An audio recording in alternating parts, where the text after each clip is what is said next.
پاک کی حمد و ثنا کے بعد حبیب کبریا سرور انبیاء محمد رسول اللہ صلی اللہ علیہ وآلہ وسلم کی ذات گرامی پر ان گنت تعداد درود و سلام لاکھوں کروڑوں اربوں خربوں کی تعداد میں میرے پیارے پیغمبر پر درود و سلام ہو۔ آسمان کے ستاروں کے برابر آسمان کے ستاروں کے برابر، ریت کے ذروں کے برابر، بارش کے قطروں کے برابر، ساری مخلوقات کے برابر اللہ پاک نبی مکرم محمد رسول اللہ صلی اللہ علیہ وآلہ وسلم کی ذات گرامی پر درود و سلام ہو۔ آج یہ جو سورت میں نے تلاوت کی ہے قرآن پاک کی آخری سورت ہے، اس کا میں ترجمہ پہلے آپ کی خدمت میں پیش کرنا چاہتا ہوں۔ بسم اللہ الرحمن الرحیم، شروع اللہ پاک کے نام کے ساتھ جو بڑا رحم کرنے والا نہایت مہربان ہے۔ قل اعوذ برب الناس، اے محمد صلی اللہ علیہ وسلم کہہ دیجئے میں تمام انسانوں کے پروردگار کی پناہ لیتا ہوں، ملک الناس جو تمام انسانوں کا بادشاہ ہے، الہ الناس تمام انسانوں کا معبود حقیقی ہے، میں اس رب کی پناہ میں آتا ہوں من شر الوسواس، وسوسہ ڈالنے والے کے شر سے، وہ جو خناس ہے چھپ چھپ کر ہٹ ہٹ کر بار بار آ کر وسوسہ ڈالتا ہے۔ اللہ جی جو وسوس فی صدور الناس، جو لوگوں کے سینوں کے اندر ان کے دلوں میں وسوسے ڈالتا ہے، من الجنۃ والناس جو جنوں میں سے بھی ہے اور انسانوں میں سے بھی ہے، اس شیطان جن اور اس شریر انسان کے شر سے میں اللہ پاک کی پناہ لیتا ہوں۔ آج دو جمعوں کے بعد میں آپ کے سامنے حاضر ہوں۔ پہلا جمعہ جو تھا اس مہینے کا آپ کو معلوم ہے میں نے مختصر طور پر ڈاکٹر شہباز قمر کو دے دیا۔ پچھلا جمعہ جو تھا وہ نزلہ زکام کی وجہ سے اس قابل ہی نہیں تھا کہ میں جمعہ پڑھا سکوں۔ آج بھی کچھ اثرات تو بھی ہیں، لیکن الحمدللہ اللہ اگر توفیق دے گا تو جمعہ انشاءاللہ پڑھاؤں گا۔ اس کے بعد یہ کہ جو میں مسلسل اپنا مضمون بیان کر رہا تھا وہ انشاءاللہ جاری رہے گا۔ لمبا مضمون ہے جو جنت کے اندر جانے والے اعمال ہیں ان کا بیان ہے۔ میری آواز تھوڑی کٹ کر چلے نام نہیں، آواز تھوڑی کٹ کر چلتے ہو نا۔ اچھا تو وہ مضمون تو انشاءاللہ جاری رہے گا۔ بڑا اہم مضمون ہے، وہ عمل کی دعوت ہے، نیک اعمال کا پروگرام ہے، جنت میں لے جانے والے اعمال کا بیان ہے، وہ تو انشاءاللہ جاری رہے گا۔ آج میں نے یہ جو سورت قرآن کی آخری سورت ناس ہے اس کی تلاوت کی ہے، آج اس کا بیان ہوگا۔ اس کی وجہ یہ ہے کہ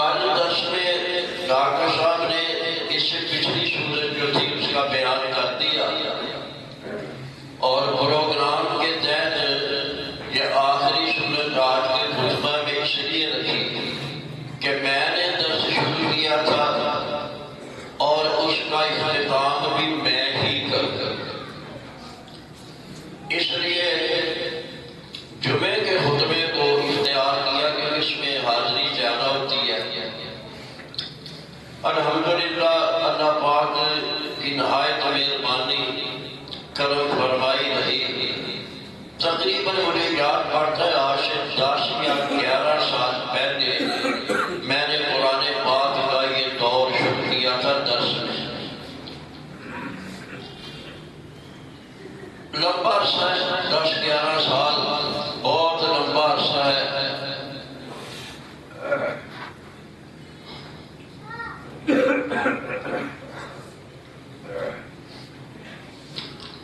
اللہ کی توفیق کے بغیر یہ ممکن نہیں تھی۔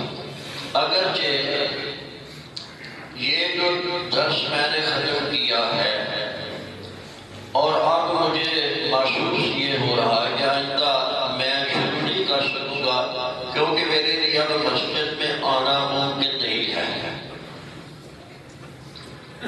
تو آئندہ درس جو ہے کل سے صبح سے انشاءاللہ سورۃ فاتحہ سے ابتدا کریں گے۔ ڈاکٹر شباب قمر صاحب صبح کی نماز کے بعد درس کا اب وہ شروع کریں گے۔ اللہ ان کو زندگی بھی دے، توفیق بھی دے، ہمت بھی دے کہ وہ جو کل شروع کر رہے ہیں درس وہ انشاءاللہ اس کو انجام تک پہنچائیں۔ رکاوٹیں بڑی آتی ہیں نیکی کے کام میں، بڑی رکاوٹیں آتی ہیں۔ اللہ کی توفیق نہ ہو تو کوئی بندہ نیکی کر نہیں سکتا، بلکہ شیطان ایسا بے حیا بے شرم دشمن ہے ہمارا، وہ ڈاکہ مارتا ہی اس جگہ جہاں اس کو کچھ ملتا ہے۔ خالی گھر میں ڈاکہ نہیں مارتا، شیطان خالی گھر میں نہیں ڈاکہ مارتا، مارتا وہاں ہے ڈاکہ جہاں اس کو مال ملتا ہے۔ اس لیے جہاں کوئی نیکی کا پروگرام شروع ہوتا ہے، نیکی کا کام شروع ہوتا ہے، تو شیطان بھی آ جاتا ہے۔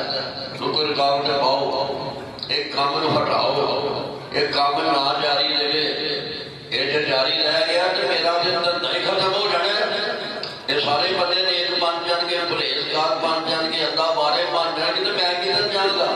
شیطان ڈاکہ اس جگہ مارتا ہے جہاں اس کو مال ملتا ہے، جہاں اس کو نیکی ملتی ہے، جہاں اس کو دین ملتا ہے۔ شیطان کہتا ہے میرا ہی کام یہاں ہی چلے گا، آ جانا۔ اس لیے بھائی یہ جو کام ہے نا مجھے یاد پڑتا ہے غالباً میں نے اپنی زندگی میں یہ چوتھا دور قرآن کا آج جو ختم ہو رہی ہے، چوتھا تقریباً 8 سال ایک دور میں لگے ہیں،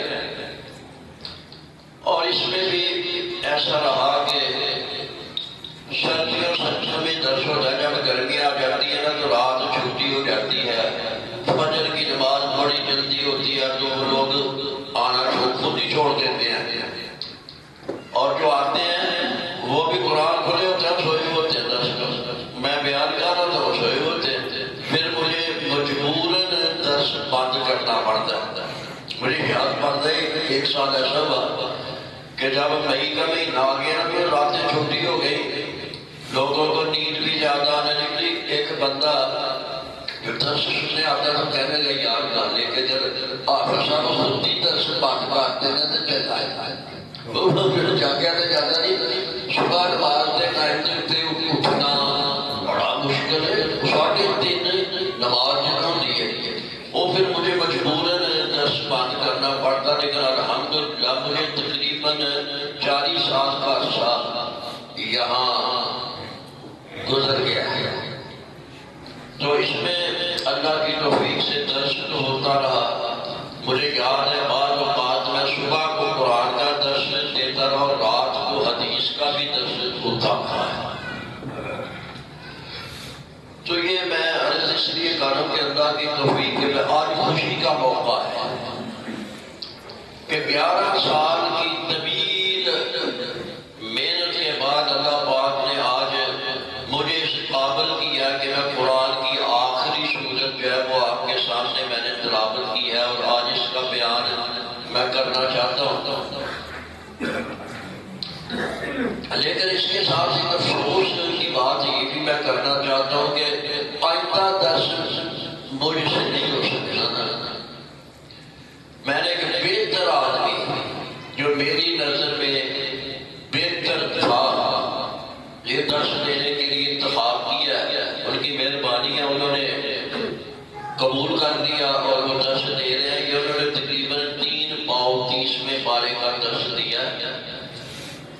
اس سے پہلے میں درس دیتا رہا تقریباً 2-3-4 سال پہلے. وہ درس کے اندر جب گرمیوں کا موسم آیا تو بند کر دیا. پھر میری ٹانگیں جو تھی وہ ساتھ نہ دے سکی تو پھر درس ہو ہی نہیں سکا. 1 سال نہیں ہوا, دوسرا سال نہیں ہوا. غالباً پچھلے سال میں نے وہ قاری صاحب جو تھے, قاری ساجد صاحب, وہ میں سمجھتا تھا کہ تقریباً 3.5 سپارے رہتے تھے مکمل ہو رہے درس. ان کو میں نے تیار کیا رات کو ان کو پڑھانا, کیونکہ وہ اوپر سے پڑھ نہیں سکتے تھے. رات کو ان کو سبق یاد کرانا, صبح انہوں نے آ کر یہاں درس دینا. وہ بھی کوئی 3 سپارے وہ بھی کر گئے, رہ گیا 3 بہت چلے گیا. پھر میں نے اس سال جب ٹائم آیا, سردیوں کا درس کا ٹائم آیا, میں نے دیکھا کہ مسجد کی رونق, مسجد کی آبادی قرآن کے درس کے ساتھ ہے. اور حقیقت یہ ہے کہ قرآن کا درس جو ہے نا بڑی بابرکت چیز ہے. ہمیں احساس نہیں, اب اکثر مسجدوں خالی ہے. جب سے دہشت گردی مساجد میں شروع ہوئی نا, لوگ فجر کی نماز پڑھنے کم ہی آتے ہیں, اور درس بھی شہروں میں سب مسجدوں میں درس بند ہو گئے. اب جو کرتے ہیں وہ شاہ کے بعد کرتے ہیں. خیر یہاں اللہ کا شکر ہے درس ہوتا رہا, اور یہ یہاں کی خصوصیت ہے, لوگ درس بڑے شوق سے سنتے بھی ہیں, بیٹھتے بھی ہیں.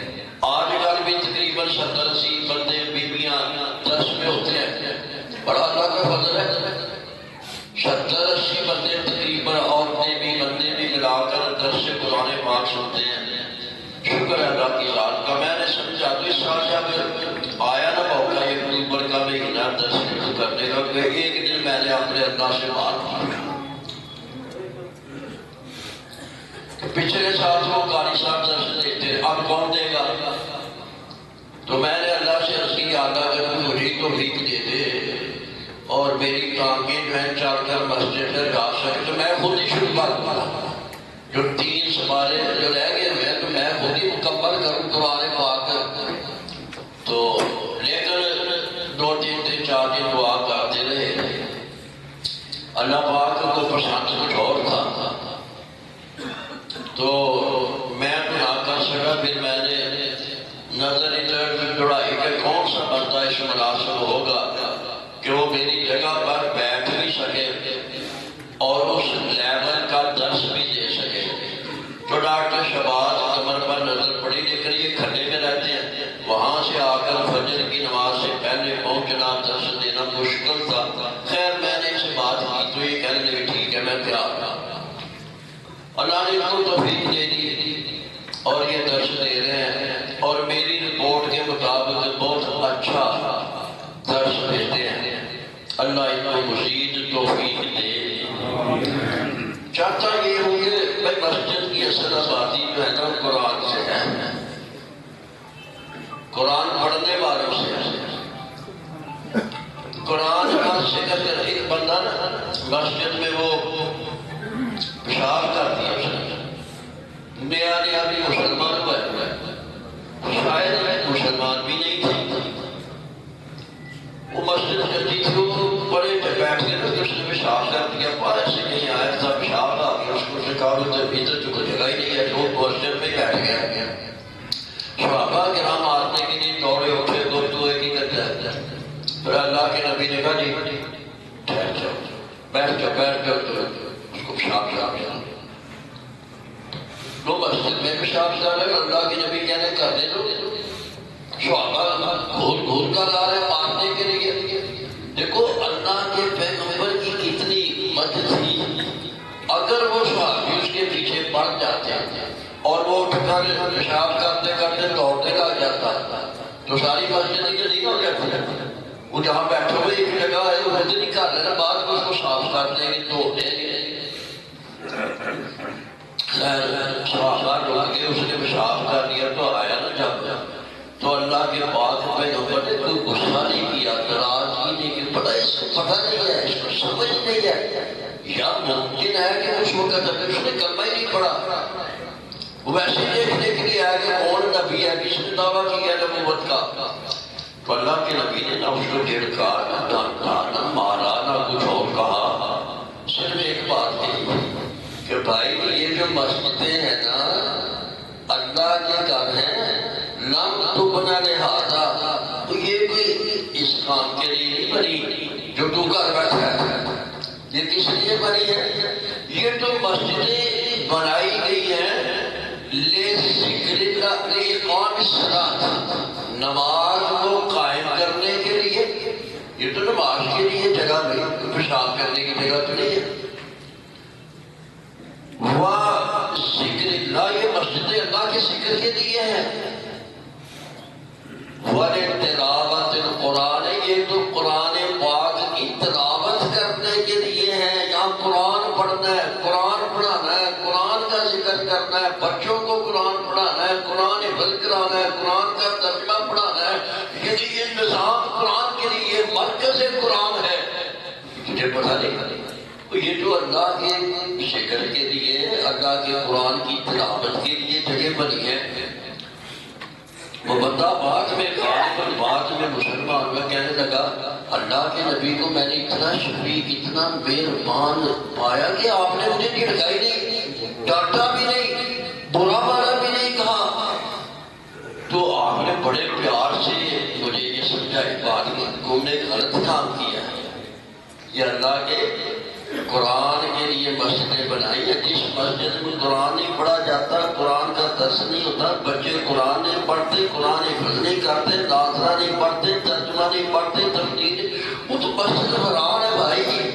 وہ میں نے اللہ سے عرض کی آتا کہ تم مجھے توفیق دیتے تو میں خود ہی جو باقی رہ گئے اس بارے میں مکمل کروں گا، لیکن وہ اللہ پاک کی منشا کچھ اور تھی نا۔ اللہ چاہتے تھے کیا مجھے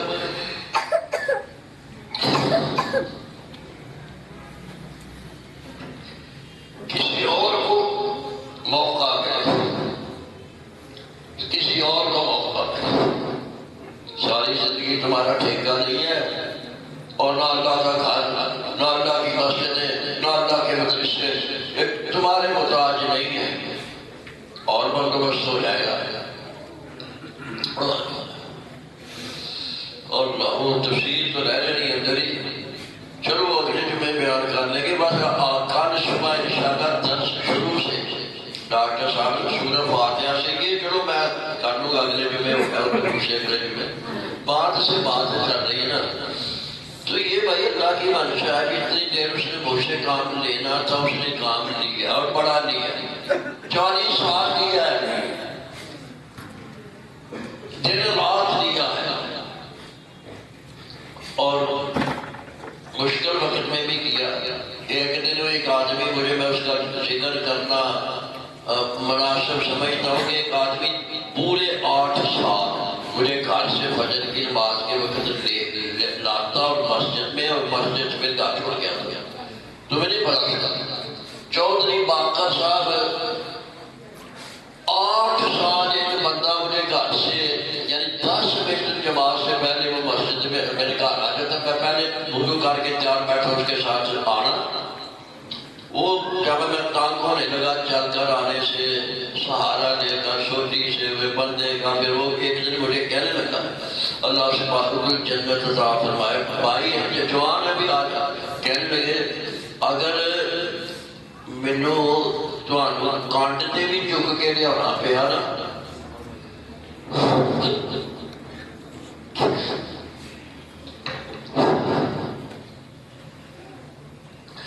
میں تو کانٹ سے چک کے لیا گا 10 لینا، اتنا دسنا شخصی بتا، اتنا دسنا شکین ہے کہ مینو اگر کانٹ سے بھی تمہیں چک کے لیا پیا نا تو میں لیا گا۔ بہرحال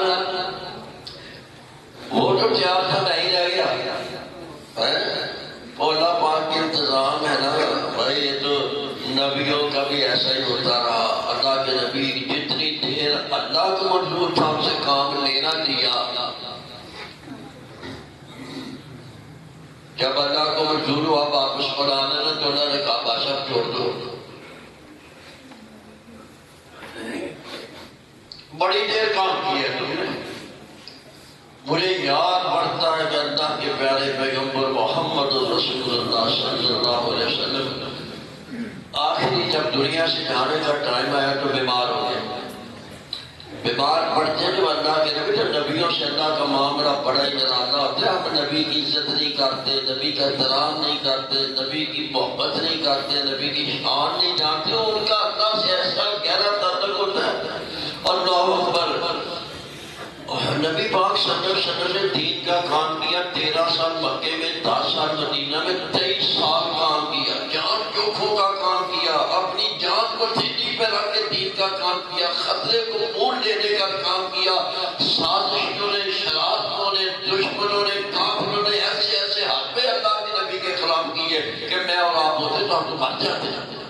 ایسے ایسے حربے انہوں نے استعمال کیے اللہ کے نبی کے خلاف. جب 23 سال کے بعد آخری دن آئے نا، اللہ کے نبی آخری حج کر کے آئے تو بیمار ہو گئے. تو پھر بستر پر چارپائی پر زیادہ ٹائم گزرا تو ایک دن جبرائیل آ گیا. میں نے عرض کیا کہ اللہ کا اپنے نبیوں سے بڑا ہی قریب کا تعلق ہوتا ہے، ہم سوچ نہیں سکتے. جبرائیل آ گیا. اللہ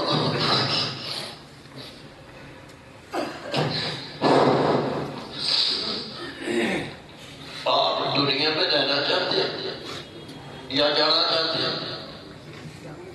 نبیوں سے پوچھا جاتا ہے، مجھ سے آپ نے نہیں پوچھنا کسی سے. جب ٹائم آنا چلو آرڈر ہے، اب ایک منٹ میں نہیں رہنا. نبیوں سے پوچھا جاتا ہے نا. تو جبرائیل آئے پوچھا کہ بات اللہ پاک پوچھتے ہیں کہ اور رہنا بھی دنیا میں یا واپس آ جانا میرے پاس. اللہ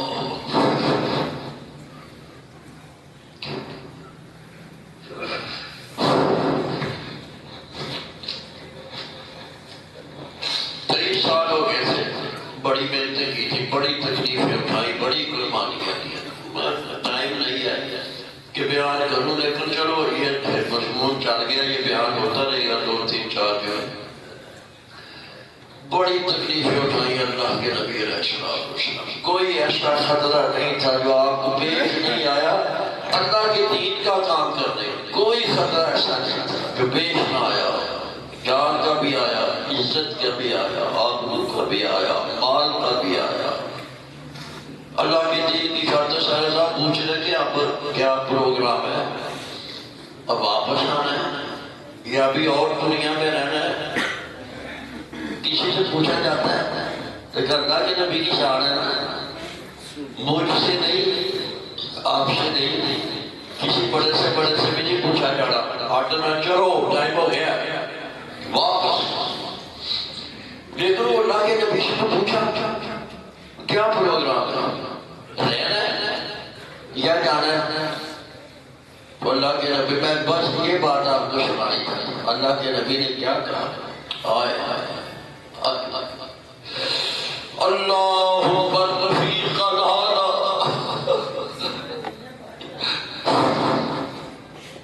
اللہ اوپر والی جو جماعت ہے، پہلے انبیاء، صلحاء، نیک لوگ، شہداء، فرشتے، الرفیق الاعلی، جو رفیق ساتھی اوپر ہے نا، جو یا اللہ انہی میں جانا نہیں رہنا.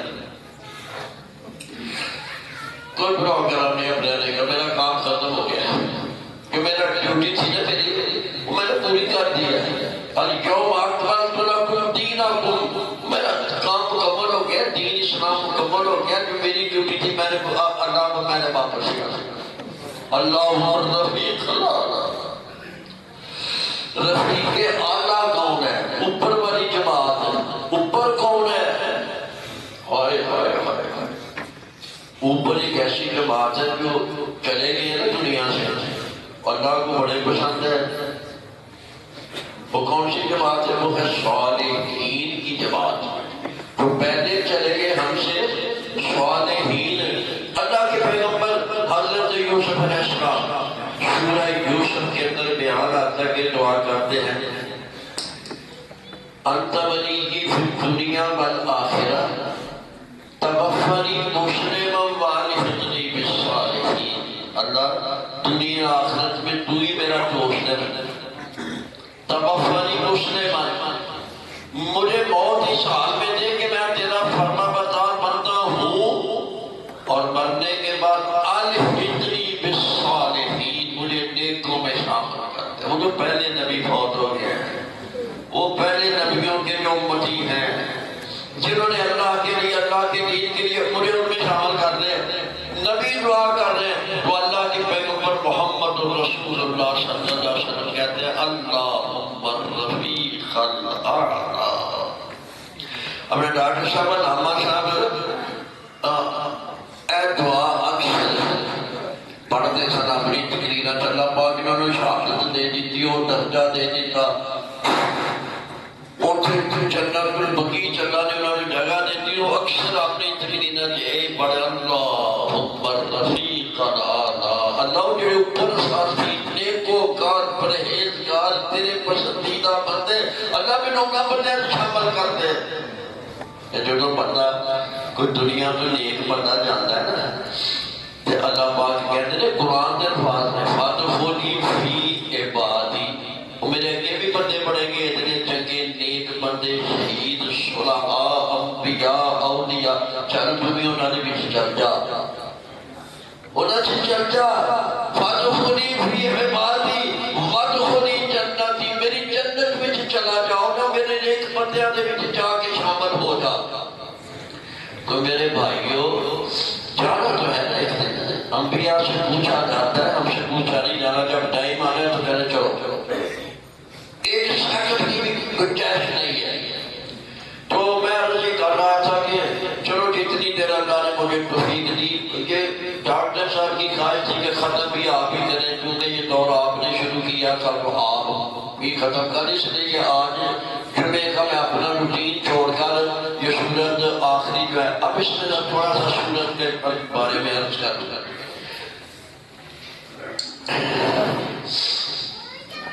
یہ سورت الناس ہے، قرآن کی آخری سورت ہے، اور دیکھو 4 سورتیں ہیں قرآن کی آخر میں جن کو اللہ پاک نے لفظ کل سے شروع کیا ہے۔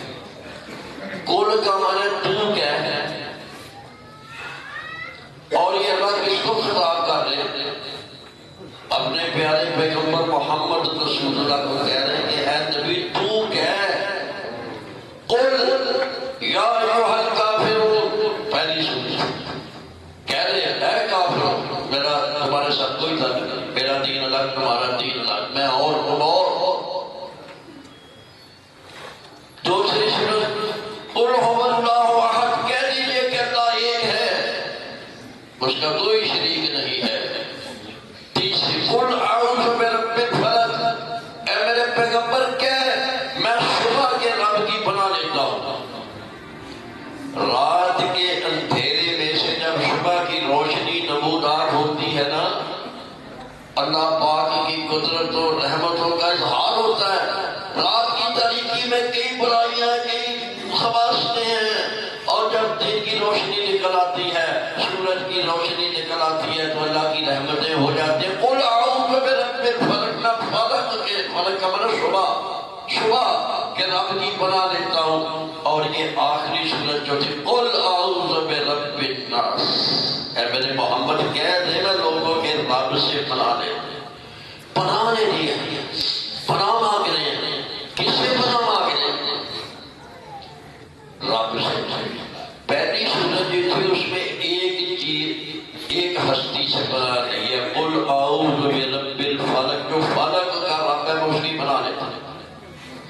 اس صورت میں، آخری صورت میں پناہ تو اللہ سے بھی ہے، لیکن اللہ کی 3 شانیں، 3 مقامات، 3 اس کے درجات کا ذکر کر کے، یعنی ان سے کہا ہے قل اعوذ برب الناس، کہتے میں لوگوں کے پالنے والے کی پناہ، رب کا مطلب پالنے والا، ہماری یہ جو زندگی ہے اس کی جتنی ضروریات ہیں اس کو پورا کرنے والا، میں لوگوں کے رب کی پناہ لیتا ہوں، ملک الناس سے جو لوگوں کا بادشاہ ہے، پورے اختیارات کا مالک ہے، بادشاہ ہے، اس کی مرضی کے خلاف کوئی حرکت نہیں کر سکتا ہے، میں اس رب کی پناہ میں آتا ہوں، الہ الناس، جو لوگوں کا حقیقی معبود ہے، میں اس کی پناہ لیتا ہوں۔ پناہ لی۔ یہاں بھی ایک ہے لیکن اس کی تین شانیں بیان کر کے کہا، جو لوگوں کو رزق دینے والا اس کی پناہ، جو لوگوں کا بادشاہ اس کی پناہ، جو لوگوں کا حقیقی معبود ہے اس کے سوا کوئی عبادت کے لائق نہیں، میں اس کی پناہ لیتا ہوں۔ لیکن دیکھو پچھلی صورتوں میں صرف فلق کے رب، صبح کے رب سے پناہ لی اور اس میں چار چیزوں سے پناہ مانگی۔ ہر چیز کی بنائی سے اس نے پیدا کی، من شر ما خلق، اور رات کی تاریکی سے جب رات چھا جاتی ہے اس کے اندر جو شر ہے ان سے پناہ، ومن شر النفاثات فی العقد، اور جو عورتیں جادو کرتی ہیں، جو دھاگوں میں گرے ڈال کے پھونک مارتی ہیں جادو کے پڑھ کے، ان کے شر سے پناہ مانگتا ہوں، ومن شر حاسد اذا حسد، حسد کرنے والے کے حسد سے، یعنی پناہ چار کاموں سے لی ایک اللہ سے۔ یہ جو سورت آخری میں پڑھو اسے ایک سے پناہ مانگی اور تین اللہ کی صفات کا ذکر کر کے، وہ جو لوگوں کو رزق دینے والا اس سے پناہ، جو لوگوں کا بادشاہ اس کی پناہ، جو لوگوں کا معبود حقیقت اور پناہ کس چیز سے مانگی؟ ایک سے، وسواس، وہ جو شیطان وسوسے دل میں ڈالتا ہے۔ وسوسہ کا معنی ہے خیال، خیال ہے، خیال ڈالنے والا سامنے نہیں، اس کی زبان سنائی نہیں دے رہی، اس کو اللہ نے اتنی طاقت دی ہے شیطان کو کہ وہ دل کے اندر ایک خیال ڈالتا ہے، بار بار ڈالتا ہے، بار بار ڈالتا ہے، پھر کرتا ہے، بندے کا وہ خیال پکا جب ہو جاتا ہے تو بندہ وہ کام کر بیٹھتا ہے۔ ایک چیز سے بنا اس وسواس، وسواس کا معنی ہے وسوسہ ڈالنے والا۔ یہ کون ہے وسوسہ ڈالنے والا؟ اس کی آگے کچھ تعریفیں کی، بڑا خطرناک ہے، تمہارا دشمن ہے، یہ ظاہر دشمن ہے، تم اس کو سمجھتے رہو، اِنَّهُ لَكُمْ عَدُوٌّ مُبِينٌ، یہ تمہارا کھلا دشمن ہے، فَاتَّخِذُوهُ عَدُوًّا، یہ تو تمہارا دشمن ہے، تم دشمن نہیں اس کو سمجھتے، اس کو یار بنا لیتے ہو، فَاتَّخِذُوهُ عَدُوًّا، اور اس کو دشمن سمجھو، دشمن جب سمجھو گے اسے ہوشیار ہو جاؤ گے، چکنے ہو جاؤ گے، باخبر ہو جاؤ گے، ورنہ یہ دشمن تمہیں گرا دے گا، یہ تمہیں پچھاڑ دے گا، یہ تمہیں نیکی سے ہٹا دے گا۔ اس کا ایک پروگرام ہے، ہر انسان کے ساتھ ایک فرشتے کا تاثر ہوتا ہے اور ایک جن شیطان کا تاثر ہوتا ہے۔ فرشتہ نیکی کی طرف راغب کرتا ہے، شیطان برائی کی طرف راغب کرتا ہے۔ شیطان کا کام ہی ہے، پورے بڑا ابلیس ہے نا، اس کی آگے اولاد ہے، وہ ہر آدمی کے ساتھ ایک ہے۔ وہ اس شیطان کے بارے میں کہا وہ خناس ہے، خناس، خناس کا معنی بھی پیچھے ہٹ جاتا ہے، پھر آتا ہے، پھر پیچھے ہٹ جاتا ہے، پھر آ کر حملہ کرتا ہے، بار بار اس طرح کرتا ہے۔ خناس کا معنی بار بار پیچھے ہٹ کر بار بار آ کر حملہ کرنے والا خناس، وہ پیچھے کیسے ہٹ جاتا ہے؟ جب شیطان کوئی وسوسہ ڈالتا ہے نا تو بندہ جب اللہ کا ذکر کرتا ہے نا تو اللہ کے ذکر کے سامنے شیطان ٹھہر نہیں سکتا، پیچھے ہٹ جاتا ہے، خناس پیچھے ہٹ جاتا ہے۔ جب وہ زبان بند کرتا ہے پھر آگے آ جاتا ہے، جب وہ پھر اللہ کا ذکر کرتا ہے پھر پیچھے ہٹ جاتا ہے۔ خناس ہٹ ہٹ کر آتا ہے، ہٹ ہٹ کر بار بار وہ کسی دن سے پسے گا، کسی دن سے میری گل پہ کان رکھے گا، ان میں ٹال ہے نا، ہائے ہائے ہائے، وہ تہاڈا دشمن ہے، تہاڈا آتے پھردا پیا ہے، ہوشیار ہو جاؤ، دشمن کو دشمن سمجھو، اس کو جانو یہ تمہارا دشمن ہے، پھر بچو گے، ورنہ انہ لکم عدو فاتخذوہ عدوا۔ شیطان دشمن ہے، اس ایک شیطان سے پناہ مانگی۔ یہ کہاں بس دل میں ڈالتا ہے، اس برائی کا خیال دل میں ڈالتا ہے، وہ خیال پہلے خیال آتا ہے، کبھی ہٹ جاتا ہے، کبھی پھر آ جاتا ہے، کبھی پھر ہٹ جاتا ہے، آہستہ آہستہ آہستہ آہستہ پانی کا قطرہ اوپر سے گرتا رہے نا تو نیچے پتھر ہوتے اس میں بھی سوراخ ہو جاتا ہے۔ اس طرح یہ شیطان انسان کے دل پر بار بار وسوسہ ڈال کر وہ آخر کچھ دیر میں خیال پیدا ہو ہی جاتا ہے، پھر بندہ کہنا یار کام کاری تو کی ہوئے گا، وہ گناہ کا کام کر بیٹھے، شیطان اس طرح بلاور ہوتا ہے۔ یہ دلوں میں وسوسے ڈالتا ہے، میرا جتنا دل ناسی جنوں میں سے بھی انسانوں میں سے، جو شیطان ایک ابلیس 3 گمراہ کرنے کی شیطان. دوسرا دوست جو ہے انسان، دوست نے تمہارے برائی کی طرف دعوت دیتے ہیں، وہ ساتھ ملا ہی لیتے ہیں. نشے کی بھی عادت جی پہنتی ہے کہ دوست نشہ کرتا ہے، سگریٹ پیتا ہے، یار تو کبھی پیتا ہی نہیں، اور لا کے تو دیکھ چھوٹا کے ڈامل ہے اور پڑا دیتا ہے، وہ لا کے پیچھا ڈال دیتا ہے. پھر دوسری باری تیسری بار یار میرے بھی نہیں چھوڑا سگریٹ. وہ یہ انسانوں میں بھی دشمن ہے. اور ایک انسان کا اپنا نفس ہے جو اندر ہے، ان النفس لامارۃ بالسوء. یہ ایک نفس ہے انسان کے اندر، یہ ہمیشہ ہی برائی کا حکم دیتا ہے، برائی کی طرف ہی رغبت دیتا ہے، برائی کی طرف ہی کھینچ کر دیتا ہے. یہ تین دشمن ہے کہ ابلیس سے شیطان ہے، اور ایک انسان جو تمہارا دوست ہے کہ مارنا پڑ چھٹ پڑا چل چلیے اسے میں دیکھی جا کے، اور چھٹ مارنا کیا مولوی نے بنایا تھا، ہاتھ چلیے ادھر وہ لے جاتے. وہ انسان دشمن میں جنات والناس. یہ جو شیطان تمہارا دشمن جنوں میں سے بھی ہے، انسانوں میں سے بھی ہے. اس دشمن سے ہوشیار ہو جانا ہے.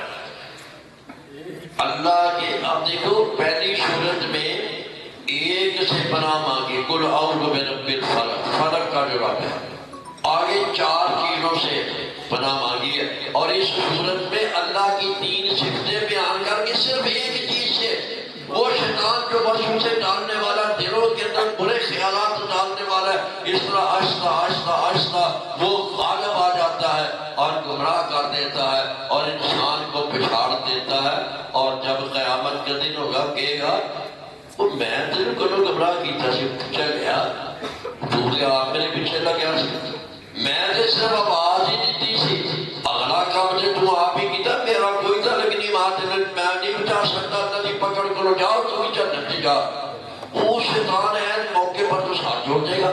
پہلے کہتا تھا میں تیرا پورا ساتھ دوں گا، پورا ساتھ دوں گا، نہیں چھوڑوں گا تجھے پیچھے. اور اللہ نے قرآن میں کہا کہ وہ انہ کان خذولا، اس کی خاصیت یہ ہے دوست بن کر دشمنی کرتا ہے، ساتھی بن کر چھوڑ دیتا ہے، سہارا بننے کا وعدہ کرتا ہے لیکن توڑ دیتا ہے. اور شیطان کو ہوشیار ہو، شیطان کو ہوشیار. ٹائم ہونے کے بعد 5 منٹ رہ گئے ہیں. بھائی اصل میں بتانا یہ تھا، یہ قرآن کی آخری صورت میں نے مکمل کر دی ہے. اس میں جو مضمون تھا مختصر طور پر میں نے بیان کر دیا. پناہ صرف اللہ سے ہے، اللہ کے سوا کوئی پناہ دے نہیں سکتا. رات کو سونے کی ایک دعا ہے، دعا لمبی ہے لیکن اس دعا کے اندر ایک جملہ ہے، اللہم لا ملجا ولا منجا الا الیک. اللہ نہ کوئی پناہ کی جگہ ہے، نہ کوئی نجات پانے کی جگہ ہے، نہ کسی سہارے کے سوائے تیرے. لا ملجا ولا منجا الا الیک. اے رات کو سونے کی جو دعا ہے نا، دعا کی کتاب ذرا لمبی دعا ہے، میں نے صرف اس میں سے ایک جملہ رات کو بستر پر سوتے وقت دعا میں اللہم اے اللہ لا منجا، کوئی پناہ گاہ نہیں ہے، ولا منجا، نہ کوئی نجات پانے کی جگہ الا الیک، سوائے تیرے.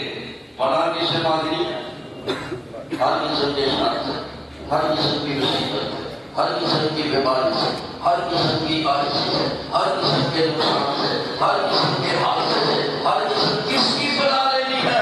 اللہم لا منجا ولا منجا الا الیک. اللہ کوئی پناہ نہیں ہے میرے محمد مصطفیٰ صلی اللہ علیہ وسلم. اللہ نے کہا کہ